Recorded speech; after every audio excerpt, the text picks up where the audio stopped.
أعوذ بالله من الشيطان الرجيم. بسم الله الرحمن الرحيم.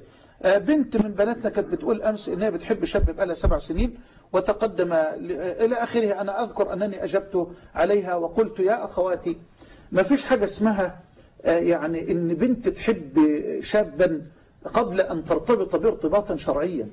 هذا لا يجوز في ديننا ولا في دين نبينا صلى الله عليه وسلم.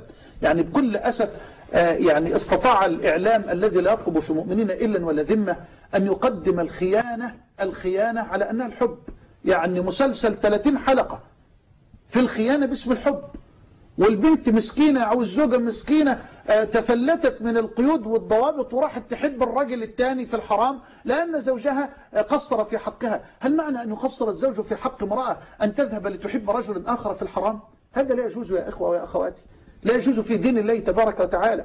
بل الحب الحقيقي حبك لزوجك الذي يعقد عليك عقدا شرعيا صحيحا، والحب يأتي بالعشرة وبالمعاملة.